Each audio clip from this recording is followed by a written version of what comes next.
These are Sanskrit hymns for sure. But this is not in India. This is inside the Gokokuji temple in Kyoto, Japan. These monks are Zen Buddhists, but their culture represents a forgotten period. A time capsule when Hinduism comfortably coexisted with Buddhism. And it is very much alive in 21st century Japan. Very interestingly, more than 80% of Japanese gods are originally Indian gods.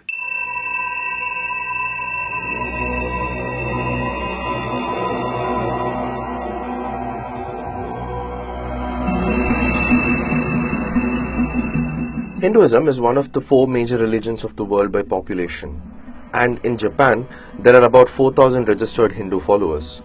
These are mostly immigrants who first started integrating into Japanese society from the late 19th century.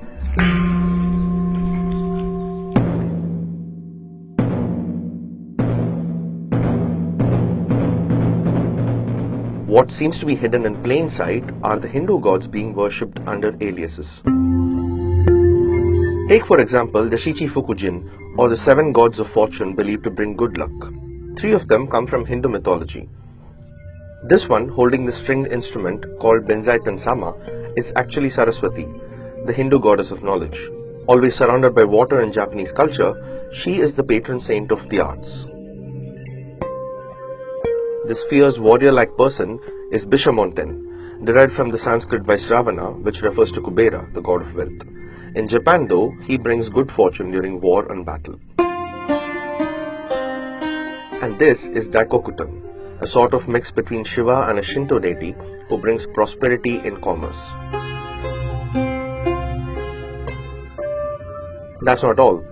Varuna, Yama, Garuda and Lakshmi are found scattered across many Buddhist temples, just under different names and personalities. One exception seems to be Ganesha, who is called Kangiten, but continues to hold his power of removing obstacles. He is considered so powerful that his elephant-headed image is rarely displayed in public.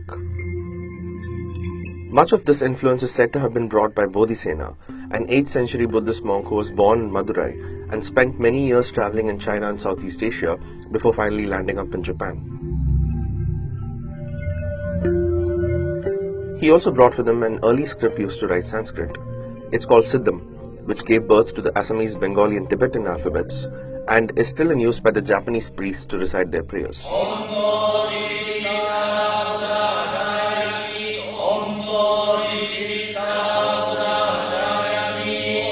Another important source of religious interpretation for them was the Golden Light Sutra, originally written in Sanskrit and subsequently translated into Chinese and Japanese.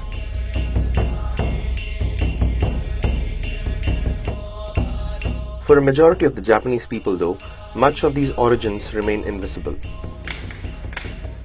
But as historian and filmmaker Benoit K. Behel points out, this religious coexistence was prevalent early on in India as well.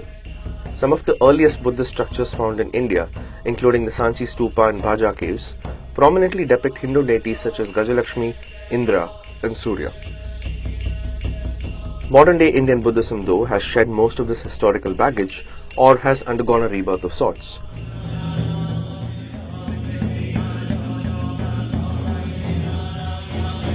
Across the seas in the east, a shred of its past continues to exist.